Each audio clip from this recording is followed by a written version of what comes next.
Dans le monde d'après de cette semaine, c'est Alain Moreau qui nous reçoit dans son Toff Théâtre à Genappe. Comédien, scénographe, marionnettiste, metteur en scène, auteur, c'est un artiste complet et très engagé, notamment dans les récentes actions Still Standing for Culture.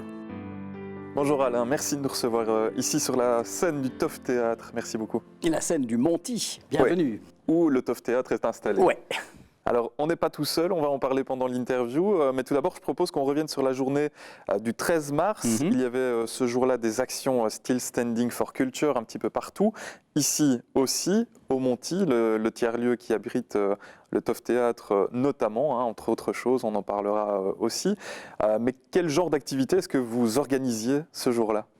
Alors là, cette activité, c'était subdivisé en deux parties. Il y avait la partie, bien sûr, retrouvailles avec le public, parce que ça faisait presque un an qu'on ne s'était plus vu. Et donc ça, on y tenait vraiment absolument pour inviter le public à venir depuis la rue, voir ce qui se passait sur le toit, sur les fenêtres du Monty.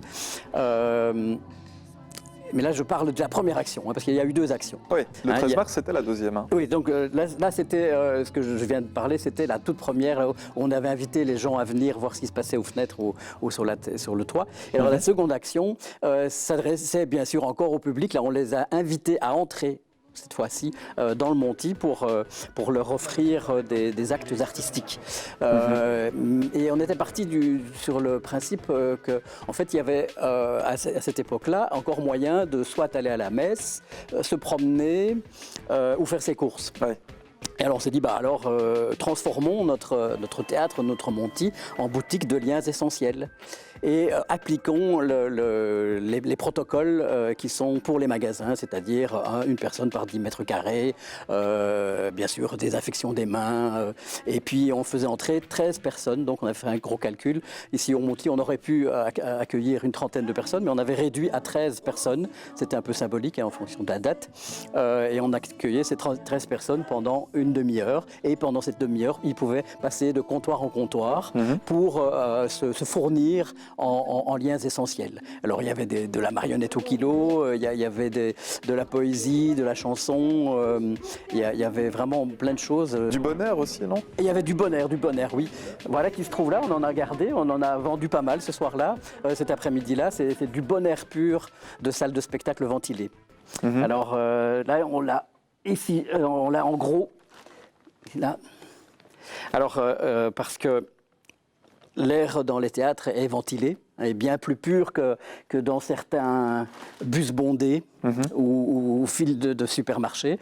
Alors on en a profité pour en vendre à nos clients. Comme ça, c'était un petit kit de survie dans ce genre de cas-là. Après 15 minutes, plus ou moins, je pense, il y a la police qui arrive, la police de la zone Nivelles-Genappe. Et là, ils dressent un procès verbal à votre rencontre, en fait.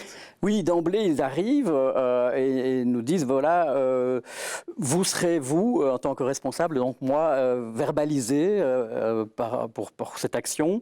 Les spectateurs et les artistes qui sont présents ne le seront pas. Et dès que nous serons partis, vous allez pouvoir recommencer la vente.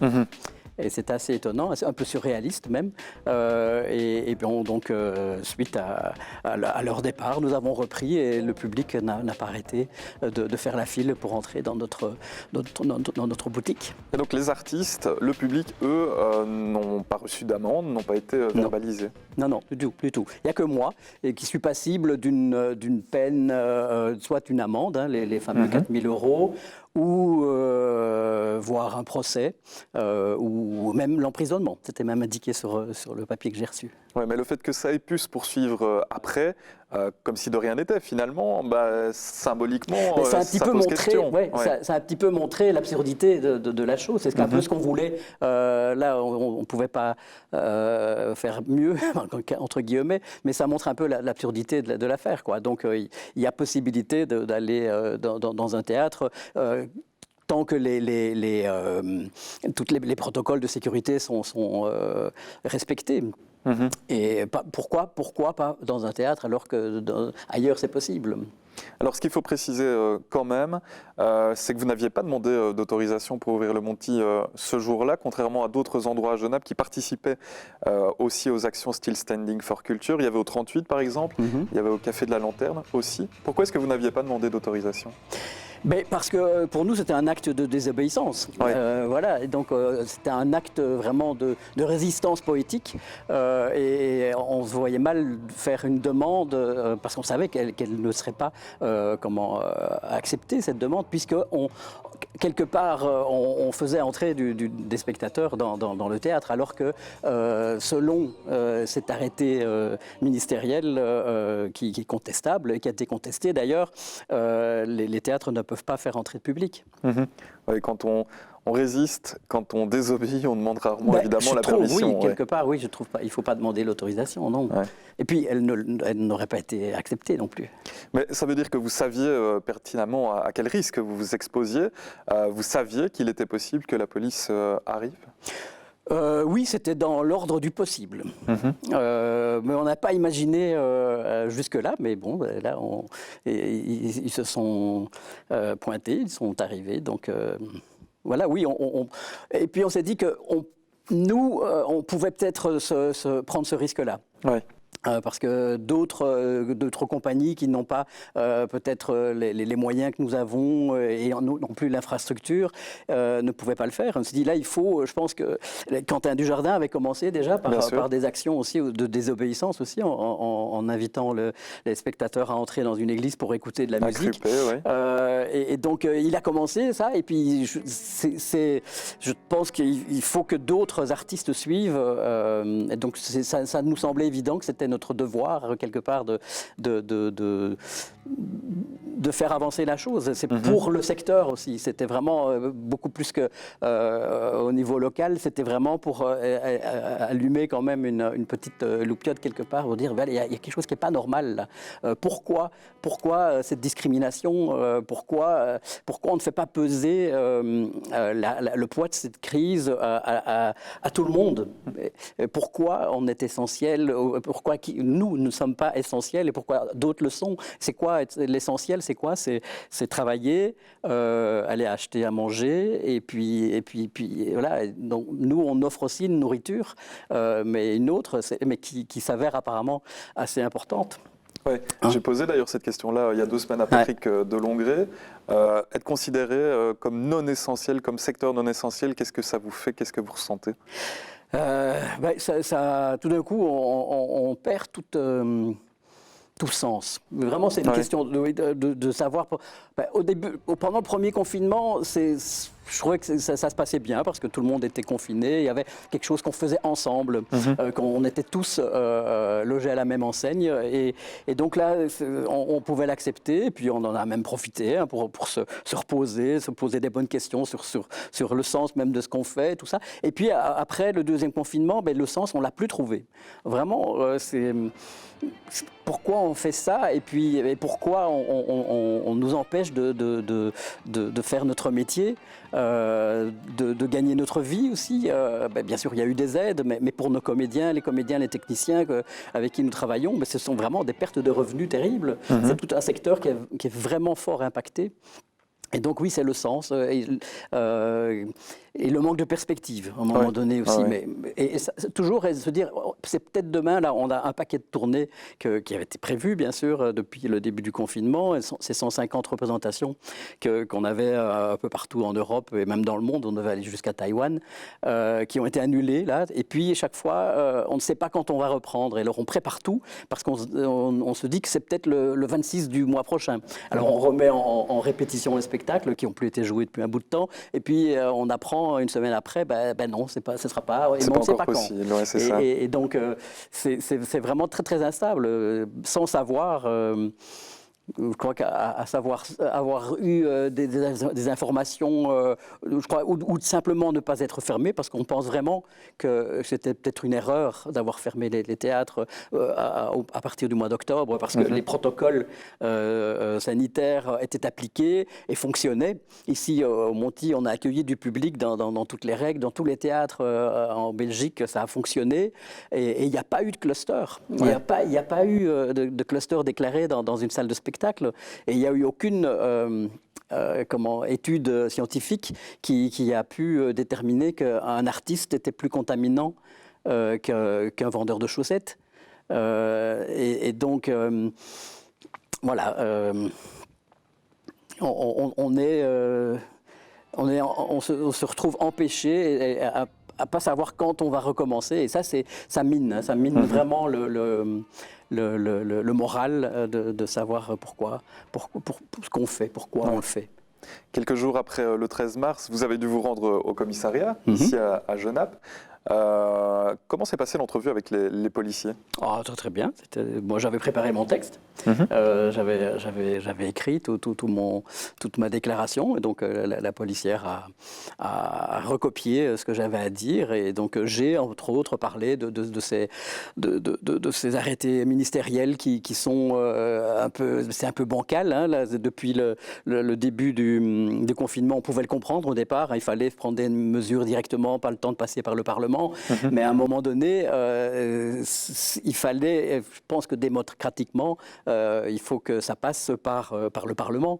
Et puis je pense qu'il y en a plus je ne sais pas combien ils sont au Parlement, dans 200 et des, que dans la dizaine de têtes du gouvernement. Donc il y aurait peut-être eu un peu plus de créativité, peut-être une idée d'inclure les gens en plus. Hein, on nous a parlé d'une fameuse équipe de 11 millions, mais moi je ne me suis pas senti faire partie de l'équipe, quoi, parce qu'on ne nous a pas demandé de participer de chacun. Et le monde culturel n'arrête pas, le monde artistique n'arrête pas de dire, mais voilà, nous on veut bien plancher, et d'ailleurs on l'a fait sur des protocoles, et pour aider, pour essayer de continuer à vivre, parce qu'il faut, je pense, à un moment donné, continuer à vivre avec ce virus, même s'il est là, il ne faut pas le nier, mais voilà, on pourrait...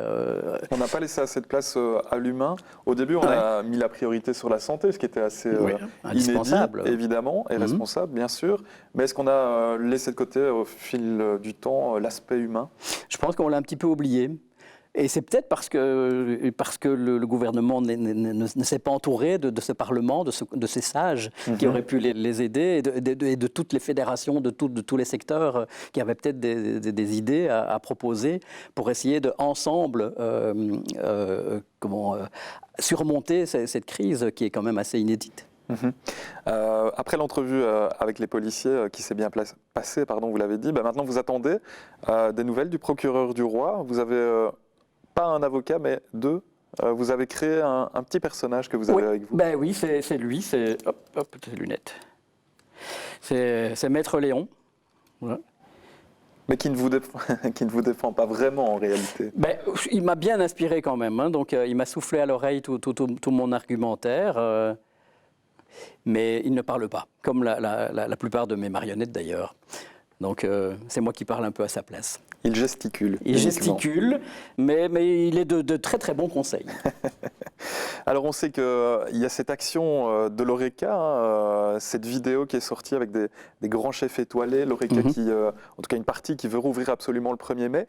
Est-ce que, au vu de la situation du secteur culturel et du ras-le-bol qu'on ressent de plus en plus, on pourrait se diriger vers un scénario similaire?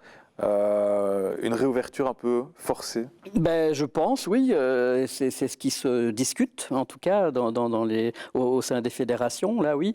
Il y a toujours cette attente suite au procès et au résultat du verdict du tribunal de première instance de Bruxelles. Donc cette loi pandémie doit passer. Elle devrait passer dans le mois. Ce serait assez étonnant qu'ils arrivent à faire ça en un mois avec tous les débats parlementaires et tout ça. Donc oui, si cette loi passe et que encore ces mesures sont discriminatoires et injustes, oui, il y aura d'autres actions. Et nous en ferons d'autres, bien sûr.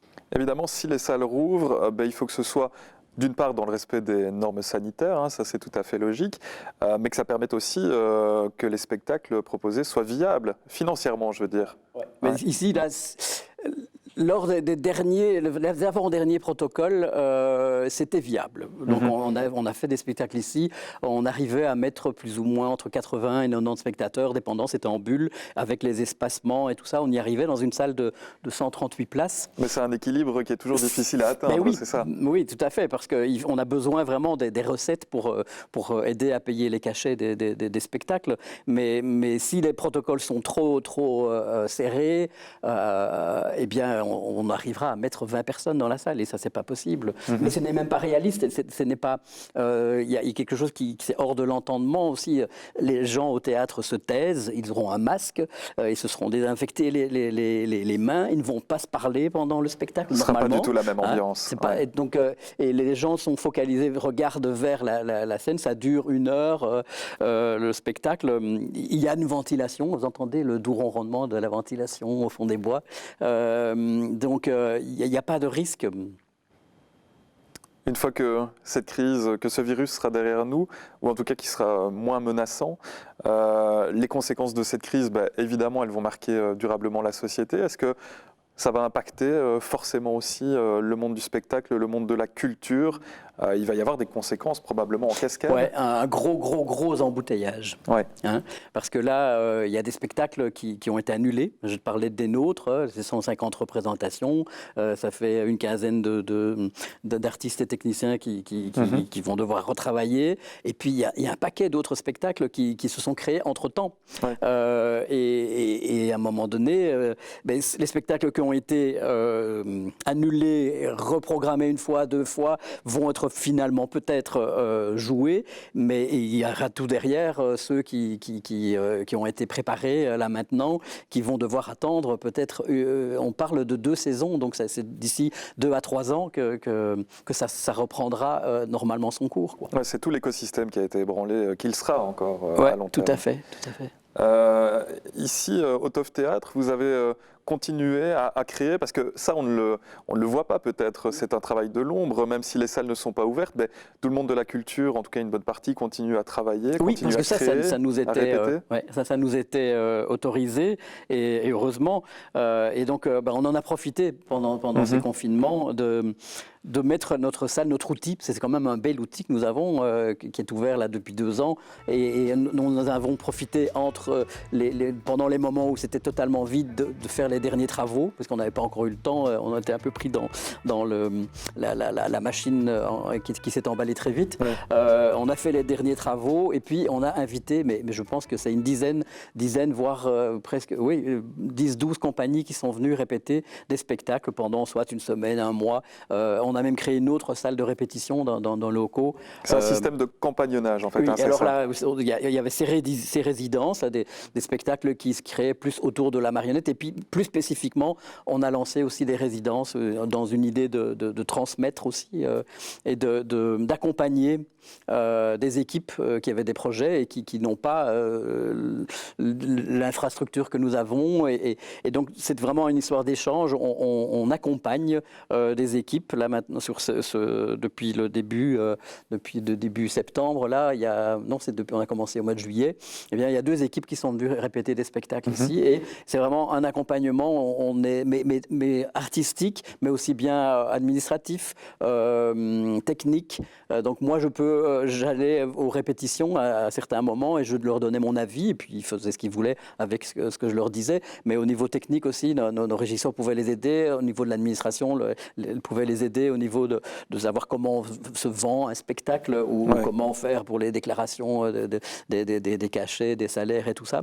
Et donc, c'est vraiment l'idée d'accompagner une équipe du début du travail jusqu'à l'envol du spectacle, et même continuer aussi pendant les premiers moments d'exploitation du spectacle. Et ça, c'est vraiment quelque chose que nous avons vraiment envie de continuer. Et c'est vraiment une histoire d'échange. Moi, en tout cas, j'en retire beaucoup de bénéfices, de me confronter comme ça à une autre façon de voir aussi, à d'autres propositions, et de rebondir et essayer d'aider ces jeunes équipes à arriver à accoucher de ce qu'ils ont envie, quoi. Donc, et c'est mettre à leur service aussi toute l'équipe qui m'entoure.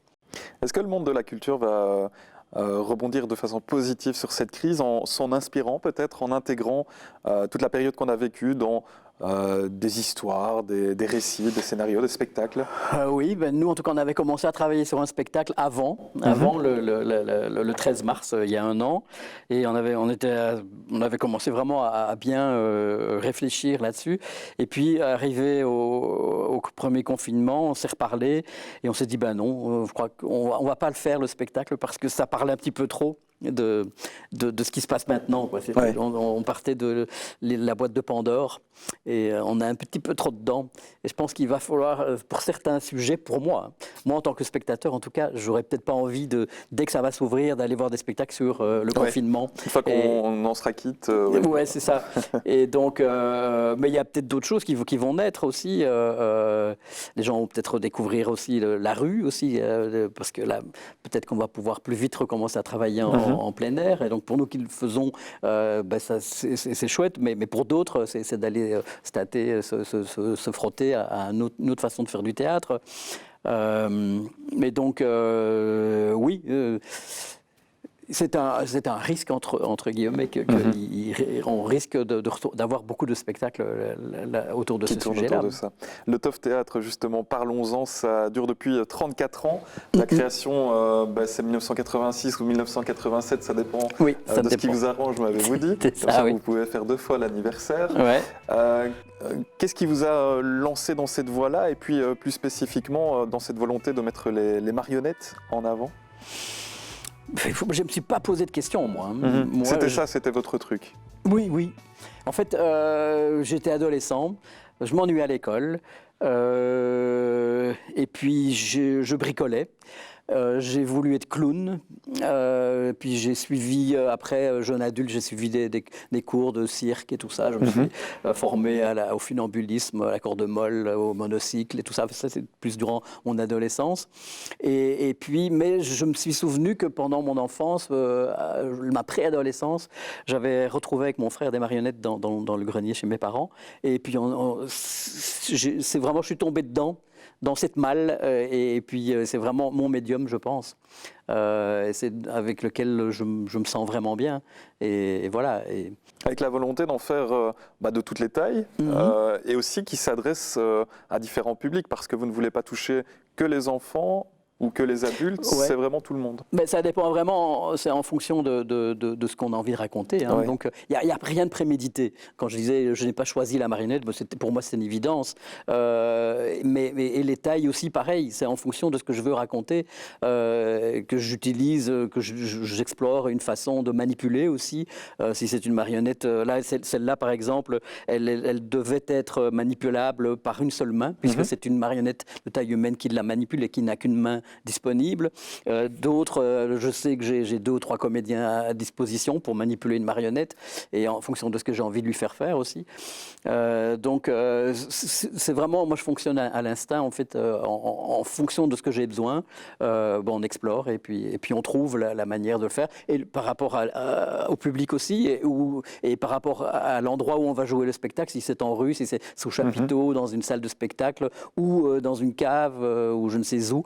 C'est vraiment l'histoire, ce qu'on a envie de raconter qui va l'imposer quelque part. Vous n'avez jamais trop voulu cacher le marionnettiste qui se trouve derrière la marionnette? Non, parce que moi je suis comédien au départ, et je trouve que déjà il n'y avait pas vraiment de formation de marionnettiste à l'époque, donc j'ai beaucoup travaillé avec des comédiens, et puis je m'entends bien avec les comédiens puisque j'en suis un aussi, donc et puis je trouve ça important et beau aussi, ce rapport que la marionnette peut avoir avec son comédien qui la manipule, et à certains moments d'être complètement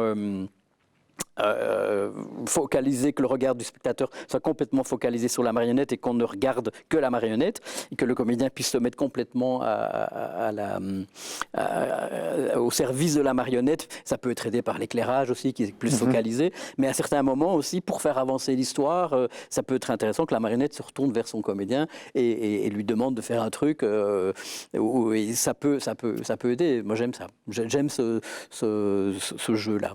Et votre personnage le plus célèbre, qui nous a rejoint justement comme par magie, de façon un peu furtive, c'est lui. Il est là. C'est Oscar Mayer. En fait, vous lui faites dire tout ce que vous n'osez peut-être pas dire sur notamment les politiques de Genappe. Ou que je n'ose pas dire, ou que j'aimerais qu'il dise. Que vous pensez très fort, non? Que je pense très fort, mais bon, ça ne suffit peut-être pas. Alors, Oscar m'aide à essayer de faire passer le message. Ouais, et en ces temps-ci, il a pas mal de choses à dire.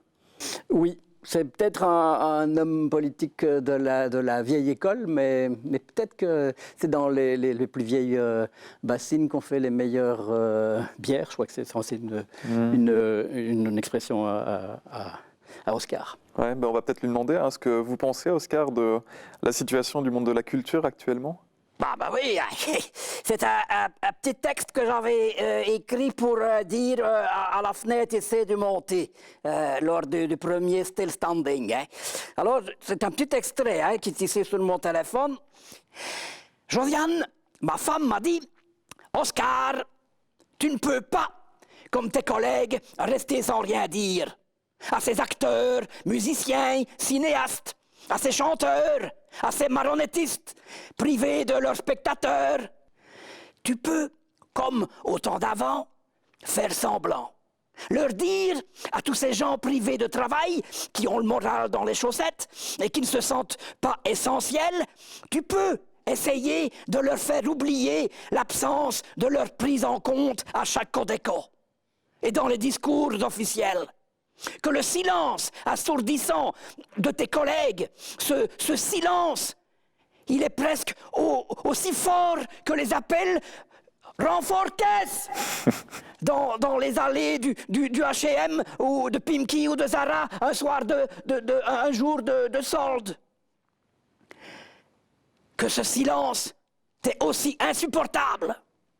Et tu leur diras à tous ces pauvres gens qu'ils ont raison de se sentir des moins que rien. Hein? C'était pas mal bon, hein? Merci beaucoup. On y croit presque, hein? Ouais, c'est un vrai politicien, en fait. Quand on lui laisse la parole, il a du mal à la lâcher. Oui, et je vois là, son texte est encore très, très, très long. Vous l'avez dit, parcouru pas mal le monde avec le Toff Théâtre pendant 34 ans.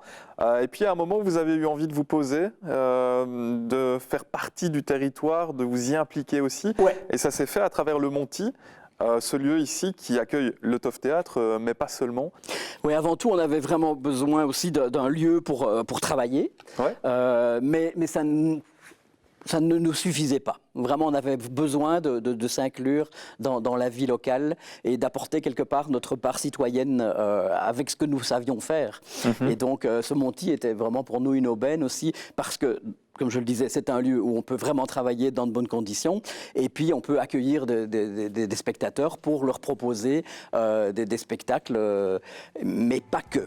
Ouais, et c'est une application, une dynamique artistique et citoyenne aussi. C'est important d'avoir cette autonomie-là. C'est artistique, citoyen et culturel. Ouais. Et pour nous, la partie citoyenne, elle est vraiment importante. Et moi, j'aime bien que, comme on a rêvé, le Monty, c'est un petit peu ce qui nous permet de réaliser notre rêve citoyen aussi, notre implication citoyenne. Et ce que j'aime bien dans ce mélange, c'est un tiers-lieu, donc c'est un lieu où se rencontrent comme ça des gens qui sont d'univers différents et ils entrent dans ce Monty parce qu'ils ont des choses différentes à y faire. Ça peut être venir faire du coworking, ça peut être un architecte qui en a marre de travailler dans son studio, qui a un jour par semaine envie de venir voir du monde et travailler, mais aussi rencontrer du monde. Ça peut être aussi des spectateurs qui viennent à l'occasion d'un spectacle se rendre compte que il y a aussi une conférence ou une formation sur la naturopathie et il y a à côté, juste ça fait partie du Monty, il y a aussi une épicerie.